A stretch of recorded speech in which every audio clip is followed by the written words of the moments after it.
Welcome to Mission Evolution Radio Show with Gwilda Wiyaka, bringing together today's leading experts to uncover ever-deepening spiritual truths and the latest scientific developments in support of the evolution of humankind. For more information on Mission Evolution Radio with Gwilda Wiyaka, visit www.missionevolution.org. And now, here's the host of Mission Evolution, Miss Gwilda Wiyaka. Many indigenous prophecies and religious texts point to now as a time of great upheaval and transformation. It's easy to see the upheaval, but what's the transformation? Ultimately, what is our celestial destiny? Mission Evolution Radio TV show is coming to you around the world on the Exxon Broadcast Network, xzbn.net. With us this hour to explore our celestial destiny is Joshua Reichmann. Joshua is the author of The Realized Light of the 12 Dimensions, Cosmic Rebirthing, and Our Celestial Destiny. An Akashic reader, Pleiadian channel, contemplative therapist, and multidisciplinary artist, he's the director of the film Tenzin, which addresses the struggles of the Tibetans. He's practiced and taught traditional Tibetan Buddhism, holographic recapitulation, psychic integration, and healing at temples, spiritual centers, and group retreats for more than 10 years. His website, joshuareichmann.com. Joshua, thanks for joining us on Mission Evolution. Thank you so much for having me. I'm honored. Thank you. So you were going to be in Canada, and now you're in Barcelona, right? Yeah, just temporarily for the month to see family and, just scoping out the ley lines and all the rest of it. All the rest of it. Yeah. Good times. So your bio says that you channel a lot of your information. Would you just, for our audience, would you let us know what it means to channel and how you know where you're getting your information from? Yeah, it's a great question. I think there's a distinction between being a medium, for instance, as I know you know, and channeling. And even with channeling, there's the hazards of, as you said, who or what are we channeling?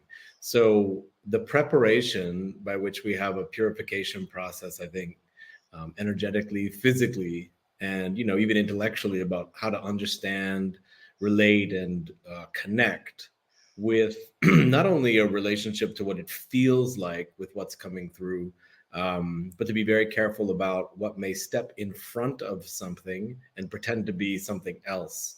All of that is necessary for the preparation involved in relating to what channeling is, which is really just feeling with the synesthesia of all the senses and receiving data and then, integrating that and offering it back through language. So the something stepping in front of, I found that particularly interesting. What steps in front of what? And is it us stepping in front of ourselves or something a little more awesomely, spiritually scary? Yeah, both. I think most of the listeners would relate to the idea of what we project. We're constantly projecting with one another, people are basically just mirrors or masks for our own psyche. And on the other hand, when we develop enough compassion and when we know our own minds well enough, in my experience and studies and just, in being, what we find is we can get a deeper resonant sense of the other. Same with a deeper resonant sense of ourself. So if we're attuned to that, then we can distinguish between, let's say one conjures up this feeling of wanting to open themselves to channeling in a moment, and they make a prayer and hold their heart. And this is all good stuff. If there's something like one of the lower frequency tonal aspects of emotion, like jealousy or resentment or envy, and we all have these, they're just sort of codes flowing through the cosmos that we can either pick up and then hold, or we can let them go. If they create a wobble between us and another being, then not only with a human being will we only see the worst in them as a projection, for instance, because it's the part of us that's the filter, but in the astral dimensions, you'll only receive a filtered being. There won't be a benevolent being, there'll be a parasite. And so that distinction is important. So it sounds like I like to say the light is only as clear as the window through which it shines. So there's a lot of processing involved to be a clear channel. It's a constant process. Most people who are listening, maybe they can relate. Everyone has psychic, synesthesia, kinesthesia capacity. We're just uncovering that again, and I know your show gets into that in depth about what's coming and what's been happening for the species. The preparation is essentially usually through trial by fire and suffering. We have to face ourselves in the deepest ways to see that we have these impermanent egos, and then we shed them and let go. We just let go more and more and more and more and come to a core awareness. Your core awareness is God, however you want to say it, just consciousness unfolding, and it's love. And when we touch that, at least closer to it, we're able to get that clear channel. So the preparation never ends because we're always interrupted. We're always in this world. We're in the 3-dimensional and 4-dimensional, for the most part, incoming 5-dimensional world, where we're in friction, right? We're worried about our boundary, our body, our personas, our relationships, our sense of self, how we're seen. And that consistently creates an opportunity to get messy in how we are receiving those imprints, which are actually just pure data, pure information. On the other hand, I would argue that if we can't be in the messy human condition, where are we channeling to, and what good's it going to do?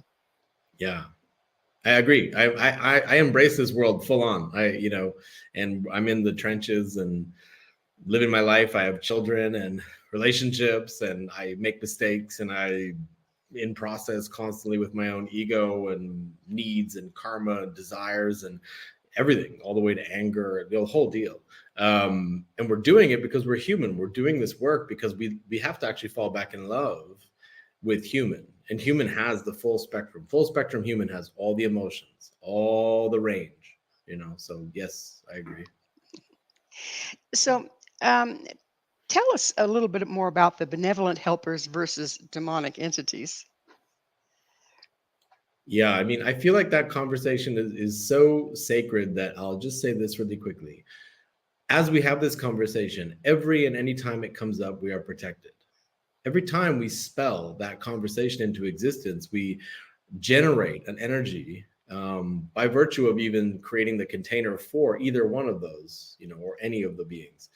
So I say that because for me, it's not an intellectual move. It's a move that comes from my energy body field. So when I speak out into, let's say, thousands of people listening, and every one of them should be protected as we speak about this. So are blessed and protected, not by me, but by their own ancestors, energies, and relationship to goodness, however they relate to that. Okay, so there's basically things that feed on the energy life force of the human being and on energy life force in general, which is bioelectric and plasma based, right? That's the soul body, energy body, rainbow body.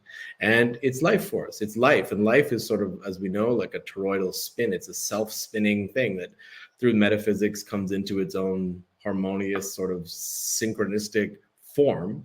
And yet it's connected to everything else. And in the end, you can't even find one part of it. We're all interdependent.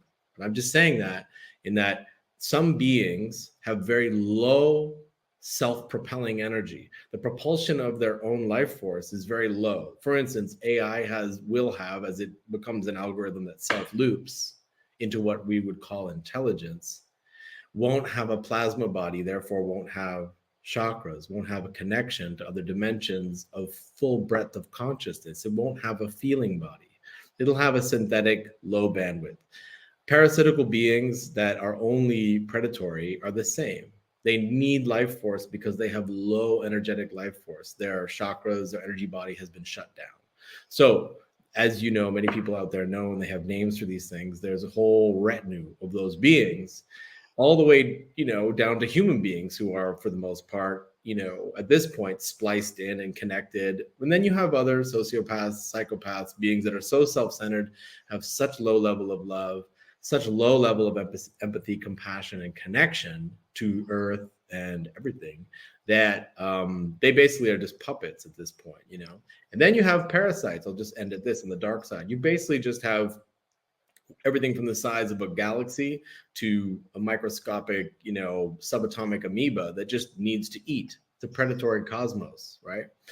And on the benevolent, positive side, I don't know if you want to take a break, but I could just jam on that for a minute if you want. Well, we're just about out of time in this segment, but you can continue. And if you're not done, I'll stop you. Okay, good.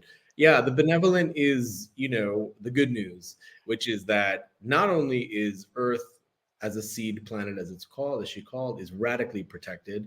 Humans are radically protected, both by multiple timeline versions of themselves in the future, by the grace and the beauty and the love of their ancestors. So those who've gone beyond in the quote unquote past, time is an illusion anyway, but in the linear time form, those beings are no longer corporal embodied. They're protected, right? Then, and this is where, get into controversy and stuff like that, but there's the Christ, there's the apex version of the human being. We are forever protected by the highest manifest version. And I'll go into some of the other helpers that come from other planets. So, yeah. The ones that come from other planets are pretty fascinating. Even though we don't do ETs necessarily on this show, we might make an exception for you. Got you. Okay. Yeah. So yeah, we're just about to go into a commercial break. On the other side, we will explore more of the entities that are out there that we may or may not want to communicate with. Joshua and I will return very shortly. Don't go away. This is Mission Evolution, www.missionevolution.org, and we're coming to you on the X-Zone Broadcast Center, xzbn.net. Is anybody out there? With us this hour discussing entities and communication and where we get information is Joshua Reichmann. Joshua is the author of Realized Light of the 12 Dimensions, Cosmic Rebirthing, and Our Celestial Destiny. Josh, when we closed the last segment, you had just thrown out a little tidbit about stellar information, things that come to us from people or beings that aren't necessarily on the Earth. Would you go into that a little bit for us? Yeah. So talking about the terrestrial or other world beings in terms of their planetary origins is not something that's been the place I look. Because most beings that can traverse time, space, and actually get to us are doing so pan-dimensionally, interdimensionally. Now, like we talked about earlier, we have to be careful about who we're connecting to or what, because it's a wild cosmos. It's just so much more wild than people fathom. It's not just 6 different races and some are quote unquote good and bad or whatever you want to say. It's a multifractal emanating realm of beings in many dimensions. Some of them have embodiments like ours. They have dense, cellular bodies that have the similar kind of DNA situation and similar form. But many beings have transcended their basic physical form, and they have what are called like rainbow bodies. They have these energetic bodies that no longer need, the dense expression in the 3D.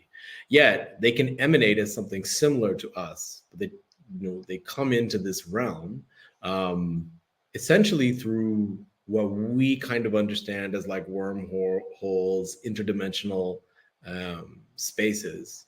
And there's long been places on the planet that facilitate that. And people have researched that for a long time. But Josh, are these ones when they appear to us, can they be seen as angels? Is this what you're talking about? Yeah, they can, like orbs and stuff like that. Like the big work I do, for instance, in the book, and has been a big part of my practice, is working with the beings people call the Pleiadians. And those beings are like us, filled with joy and humor and wisdom. And I relate them to something like the mixture of like a grandmother and a child's energy. But obviously, they evolved with the hyper intelligence necessary to get them through phases of evolution where they didn't self-destruct. And they're beautiful. So to us, they're quite angelic. And above them are even higher levels of beings that have long since left anything like a relationship to planets and worlds. The Pleiadians care about our actual planet and world system, including actually what we do politically and stuff like that. So the other realms probably can't be bothered with it because it's so stepped away kind of thing. Yeah, I mean, essentially in the time frames that some beings that have evolved far beyond our comprehension. They work in eons, what's called kalpas in the Vedas and Indian and Tibetan Buddhist understandings. So for them, the time of a planet like ours birthing and being destroyed or something like that, or having multiple timelines of its existence, go through destruction or rebuilding or renaissances and having different civilizations, it's not that important. But we're on a spectrum and bandwidth with other beings like the Pleiadians who care very much about what we do in this galaxy. So how did you first start making connection with, say, the Pleiadians? Well, when I was a little kid, I mean, you'll have to take my word for it. It's a funny part about these things. There's no physical proof with any of this stuff. It's just experiential.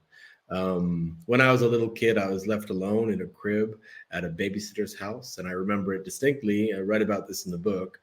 And I was lying down, and I kind of, the way a lot of young kids are in a dream state of fantasy, and it's all very murky. They're in magic. They're in remnant bits of their last life. They're hearing voices. They're sort of in some schizoaffective magical realm, right?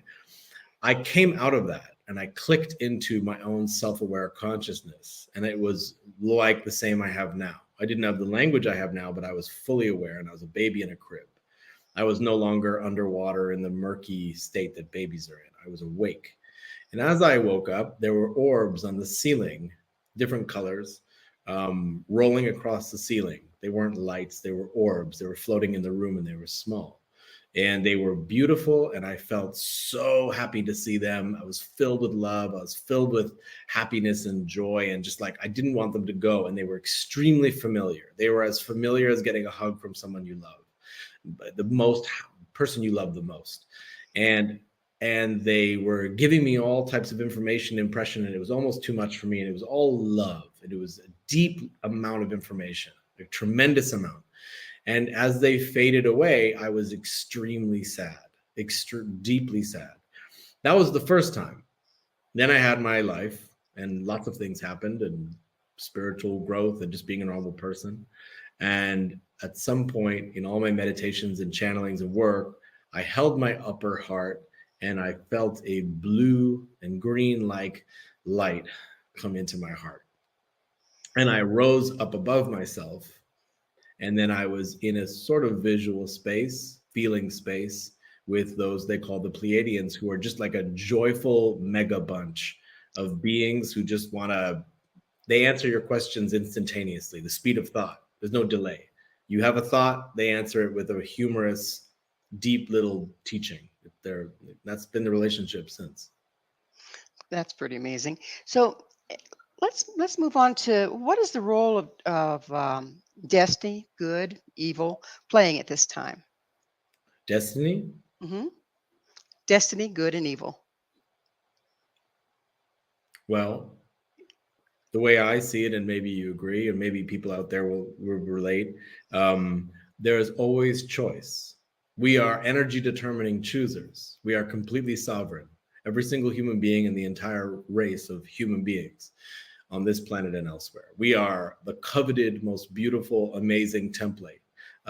There's others like us in this galaxy and in many parallel dimensions of galaxies, but we have the perfect blueprint. We're amazing. We are smothered in all types of cords and implants and grids around the earth, the way you would try to enslave or put, let's say, a butterfly in a jar or anything like that. It doesn't change the nature of the butterfly. The butterfly just doesn't know what its natural environment and even what it's supposed to do. So that's the evil in the sense of the low level. On an even more granular level, there's human beings who are being directed without knowing it by the energy propulsion that comes from essentially a black hole in our galaxy, and it flows all the way through Saturn, and then it bounces on the moon, and then it just energizes a control grid. That control grid fuels a negative control, just basically externalizing control. That's how human beings who pick up that energy do. They want to consume, control others, and it extends into every layer of society. That's the evil. And there is a Satan. There is a great I. There is a great, fallen presence in and it's very local. It's very here. It's like a jail keeper. So But is it a matter of what we resonate with, though? absolutely. So exactly. So that's real in the sense that that's functioning the same way when you're driving, you have to avoid certain things, and there could be a crazy person in a truck. Like, it's not unreal, but you have choice, you have agency, and you have to wake up and take charge. It's So this. then, so then evil can only exist where people are sleeping? I would say that those people are subject to evil's. Yeah, it's easy for evil right there. Evil's cunning, though. The devil's a liar type thing. Evil's cunning. So even those of us who are inherently good and are awake in so many ways, evil disguises itself as many, many things. Well, So does evil come from our damage, Josh? I mean, when we get damaged, when whether it's this lifetime or ones before, when we get damaged, it compromises our frequency and it compromises our frequency range. So far, so yes, good. So, absolutely. so does our susceptibility to operating at lower frequencies have to do with our sustained damage over the years? Yeah, the entire blueprint of the human being has been infused or incepted with all types of viruses, essentially, and the DNA is compromised, which affects perception because our organs, our sensing organs, should be more attuned. They should be more bright. We should see, feel, experience more, but those have been blunted. And so we experience on a spectrum that's quite lower. It's like we're muffled, and our DNA is essentially asleep. So that makes us susceptible to that evil, quote unquote, you're mentioning. Yeah, for sure. We're about out of time in this segment, but does this dropping into the lower frequency, does that have to do with where we are in the galaxy and in the era that we're in, or the age that we're in, as well as how much available light is there? I love that. I mean, I like how you're asking me questions that you know so much about. I can tell, but yeah, the era of what people call Kali Yuga is basically just wheels within wheels and cycles within cycles, where on dimensional levels, metaphysical levels that are like complex maps, and physical levels, like for instance, how the Earth, circumnavigulates this sun and how this sun moves throughout the Milky Way, etc., is in a dip. The Kali Yuga is going into dark waters, right? Now, simultaneously, there's new light codes, essentially a new frequency coming from the galactic sun that emanates through all the suns and stars in our galaxy. And we're on an even more tight level. We're coming into a golden age. But the big arc of the next 250,000 years is we go into dark waters to scoop up beings that are less evolved so they can evolve. It's not negative. That's just. Including parts of ourselves? Yes, we have to see everything. So you're noticing, as you know very well, everything that is happening right now is the exposure of shadow.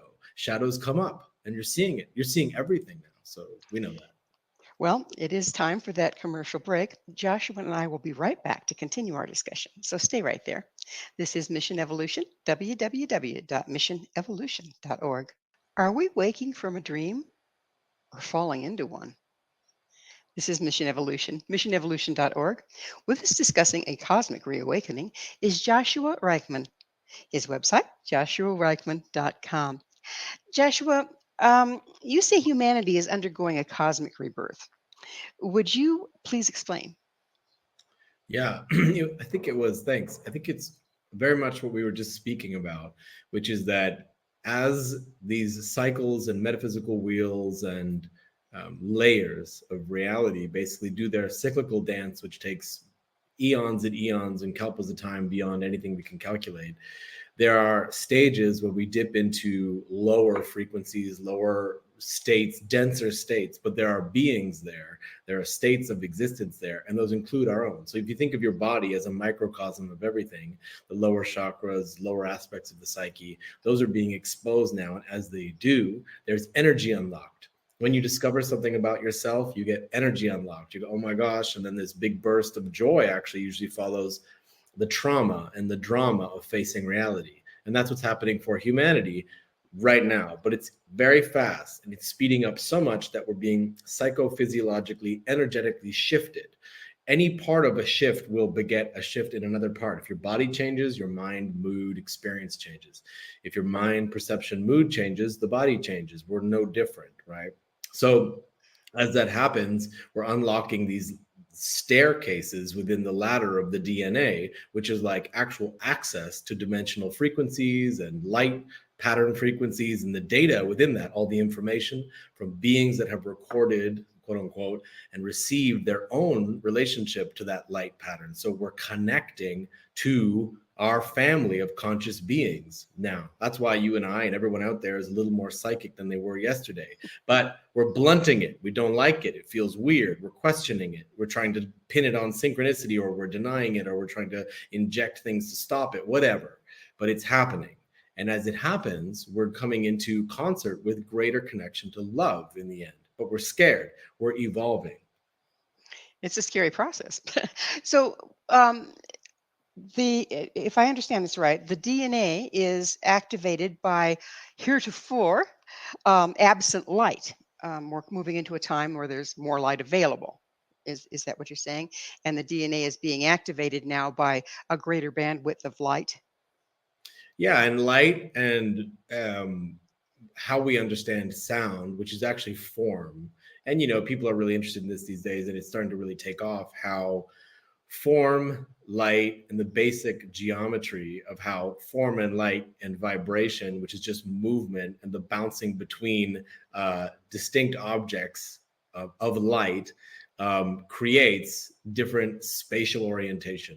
So as that happens, you basically have more complexity. When you have more complexity and range, then your perception, which rides on light and vibration and the geoharmonic sort of dance that is this giant cathedral of activity, which by the way is empty and actually has no form, but that's another story. Meaning it's not substantial. It's just like a hologram. It's like a big hall of mirrors. But as that light bounces around, you have more access. You can see more, experience more, feel more. So that's happening on a DNA level and cellular level, subatomic level, every level, conscious level and sensing level. And so then is it rattling loose restrictions that we've developed during the time that it was inactive? Yeah. I think everyone out there can attest to this. Life is very difficult in this world system, politically, socially, economically, whatever. That's difficult. Maybe for some people it's easy out there. I don't know. But it seems generally there's a tension. But the tension is all because of things that are rattled loose, which are basically the old traumatic karmic imprints of our lower nature that have to be seen.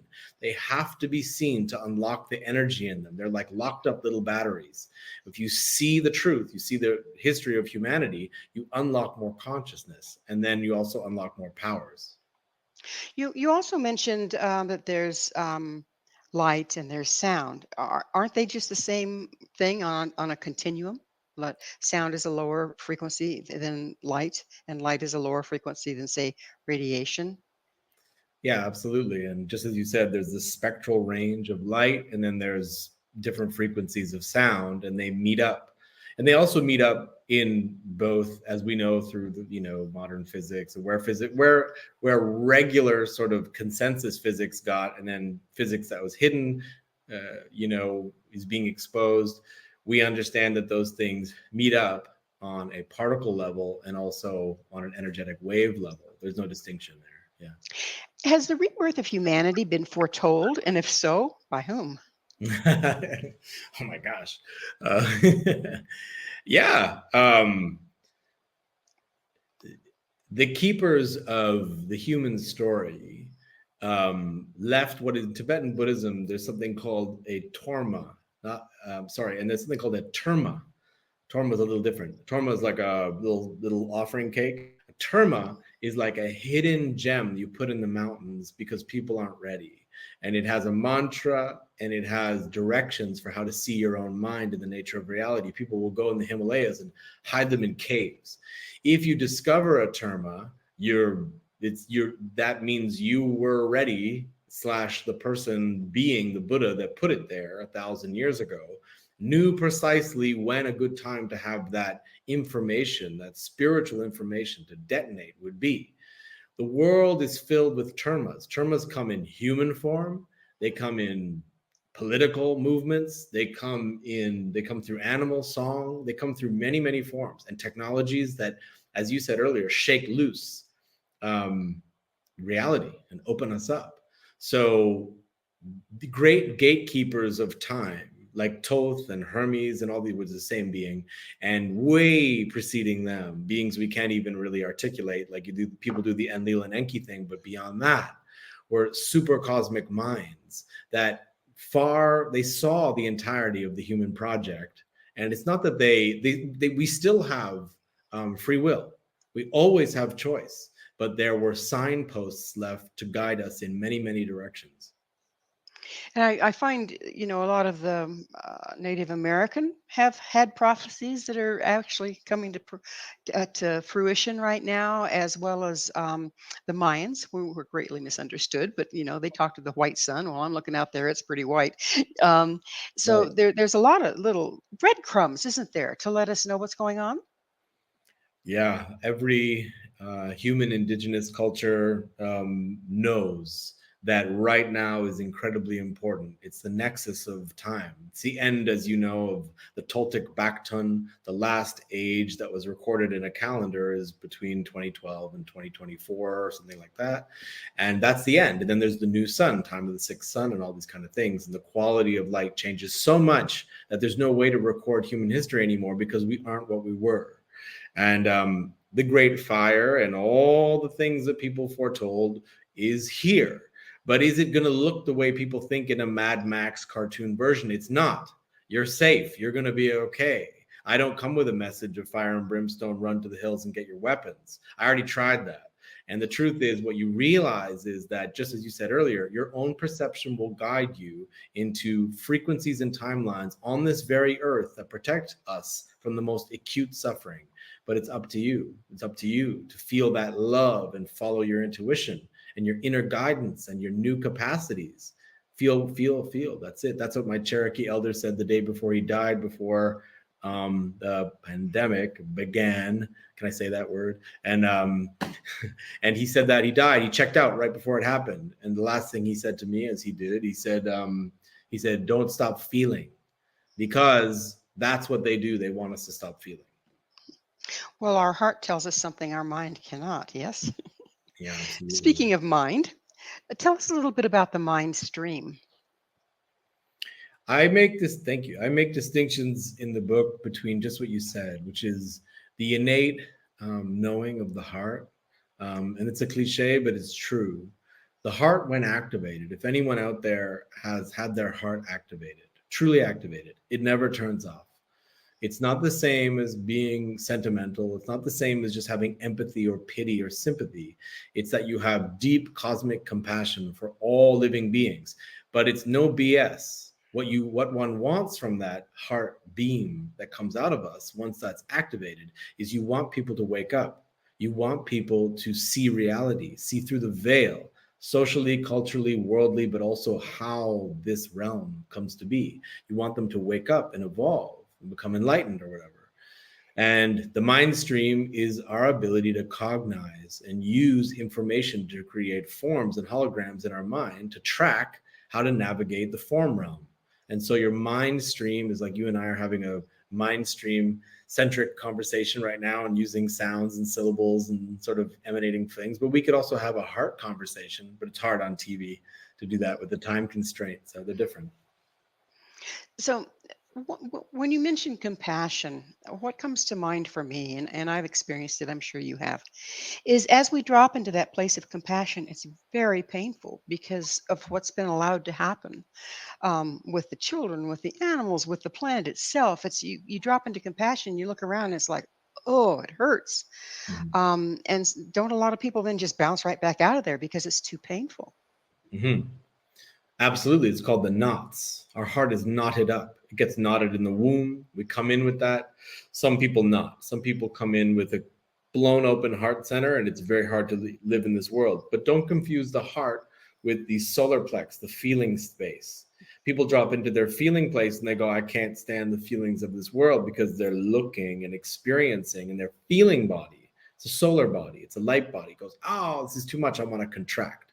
The heart is connected to the entire cosmos, and it is the most courageous, strong thing there is. Love never dies. It's not because of feelings. It's not because of ideas or others. Your love is beyond any subject, right? It's just there.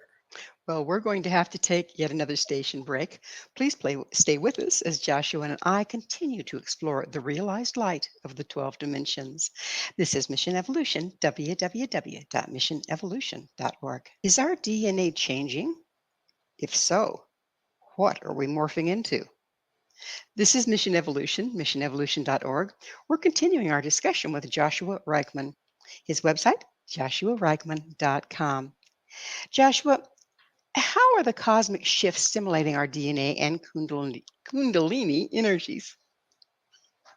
Well, I think it's what we were touching on a little bit before, which is we have this perfect template. We really have everything. People have, known this for, 40,000, 50,000 trackable years, that we have these chakras, which are essentially gates to all dimensional, experience. And we have what are called nadis, which are these sort of smaller portal openings in the body, which are sort of run along the meridians. And you have this energy body.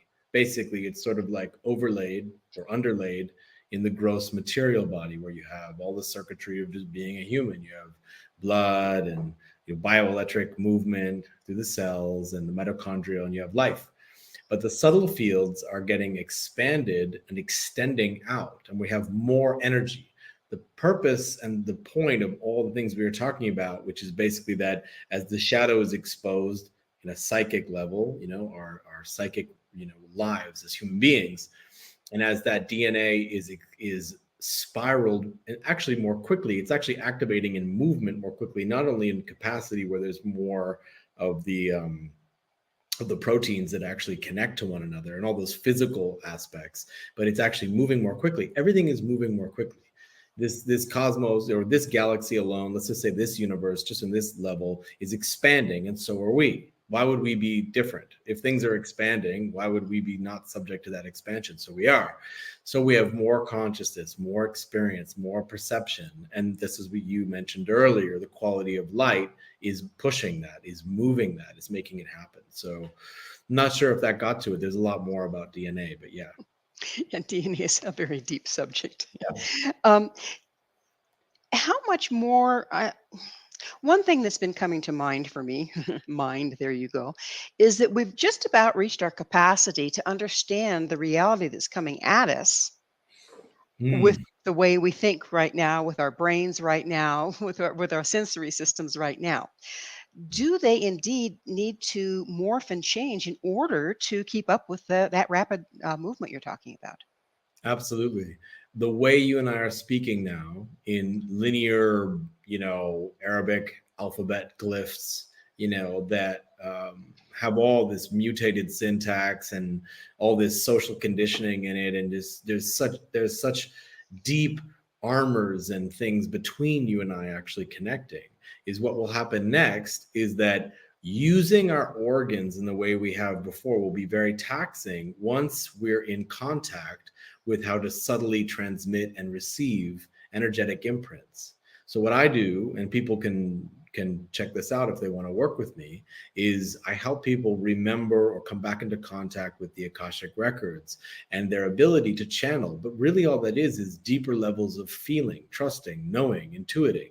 It's blending your senses, which is what's coming next, which is that we'll be able to fly soon. We'll be able to do a lot of things soon. You're looking at athletes even now. You're looking at people, how quickly people actually relate, even through emojis and things like that. That's a very silly way that's a very, kind of dense version, but it's going to get like that where thought forms will be transmitted between people really quickly. You don't need technology to do that. We are the technology. We're waking up to it.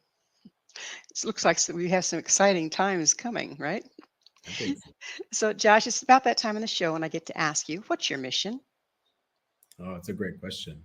Well, my Pleiadian name is Klexil, which is bringer of the codes. I'm merely supposed to be on shows like this and writing books and speaking, communicating and teaching, sometimes wrathfully, sometimes sweetly. I have to bring the information while I'm alive about what's happening in this cosmos, in this galaxy, to the planet and to humanity. Beautiful. You mentioned how our chakra system and everything is starting to upgrade. It's starting to get more active.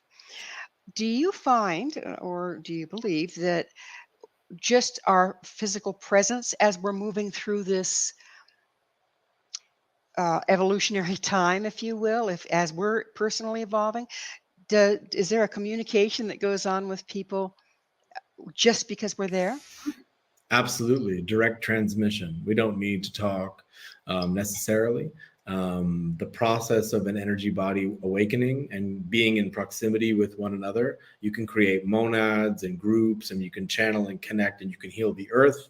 You can learn about the actual earth's history. You can connect to star people and benevolent helpers in our celestial family, especially when we're together. When we're together and our hearts are open and we're relaxed, relax your nervous system, get out of fear, get into trust and, connection just naturally by being. There's so much we can do, and we're going to receive all the information about how to build and work in unity as individuals. Whenever two or more of you are gathered, right? Exactly. So what is that power? What is that power of more than one? 1 + 1 = infinite. Yeah. Well, every body is like a circle, and we're a perfect circle. We're a toroidal sort of self-looping thing. But if you look at it in sort of a 2D plane, it's like a circle, and that circle is complete. So when you have two circles, you suddenly create that third energy, which is that sort of oval shape. And then you add another, and people are very familiar with the flower of life. What we want is for people to resonate with their own completion, their own wholeness. When you remember that you're loved, you've always been loved, you always will be loved, that you are loved. I know it's trite, but that's really what it is. When we feel that, don't just think it, when we really relax and know that, we are complete, and we are a complete circle. When you move in with another, you create a third energy. That third energy can manifest anything. As we move more into those combined energies, does it bring up more for us to clear? And how clear do we have to be in order to participate to start out with?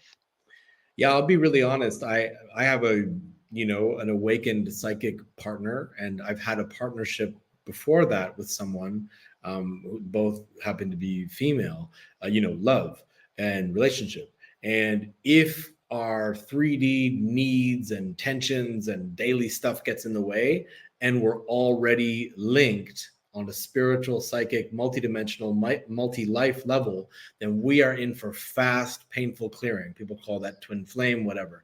It's going to be a rough ride when we bring our egoic selves and our selfishness into that. And we're all going to, because like I said, we're still in the 3D. We still have dense bodies. You still have tissue. So when you have tissue, you have issues. And so that's just how it goes. Tissue issue. Yes, so. Yeah. So, what is the realized light of the 12 dimensions? That's just a little question for you. Yeah. That wholeness we mentioned before. So it comes back to, and it's the same as every spiritual tradition. They're just using old vernacular. They're using the Bronze Age gods. They're using ones from Atlantis, technologies and self-worshiping, or you go back to Mu, whatever. Everyone knows that there's the totality of the cosmos in resonance, and it's inside of us. We are it. If you resonate and relax and be and truly just feel in a relaxed, open way and observe, you're the witness mind. That's the realized light. Witness is a huge thing, isn't it? Because otherwise we're just doing knee-jerk from our damage versus being present. Totally. Yeah. So how can the individual best participate energetically in upgrading this realm? So like most people, this journey can't be, I offer this, the journey can't be bypassed. You can't just get into magic, or I don't really use the word magic, but like these extrasensory powers, quote unquote, or capacities without taking care of the vessel. We're inundated with poisons. We don't know how to live. Our families were all messed up. We don't know how to relate. We don't feel safe in society, blah, blah, blah. You got to start with feeling strong and safe. And it doesn't matter if someone is incapacitated in a wheelchair, or they have what they think are chemical mental issues. One has to start with the embodiment, because the bioelectric feedback in your actual dense physical body must become at least attuned, and the nervous system relaxed, your endocrine system relaxed, and your mind patterns must get focused on things that are at least altruistic, positive, forgiving, and kind a lot of the time. Then we can expand and open up to the next level. And what people can do is start taking care of themselves no matter what's happening in their family and their relationships and around them. It's that dignity, that divine pride of sovereignty that's going to get everyone to evolve quicker. Sovereignty, that's an interesting concept, isn't it? In other words, we have to focus on being whole within ourselves before we can contribute to the whole. Absolutely. Period. Well, that kind of sums it up. It also sounds like there's a heck of a lot of detoxing to do on the physical level. Big time, all day, all the time, and re-upping on things that'll fix our cells. This light, this new energy pattern, this relationship we have to each other, to this galactic and cosmic family is wonderful. But there is nothing coming to save us. We're like little cilia. We're like little antenna on the earth. And every one of us is responsible. Even though we're getting this great upgrade, it could cause a lot of people to actually expire because it's too much info. So they just flop out and die. So what are you going to do? Get attuned, get toned, attuned, and ready. And it's not about being tough. I've been tough. I do martial arts. Be tough. Well, it's that time. Unfortunately, we are out of time. I'm into all that stuff too. Joshua, thank you so much for coming on the show. Our guest this hour has been Joshua Reichmann. His website is, joshuareichmann.com. This has been Mission Evolution with Gwilda Wiyaka. For more information or to enjoy past archived episodes, visit www.missionevolution.org. But most importantly, be sure to join us right here next time.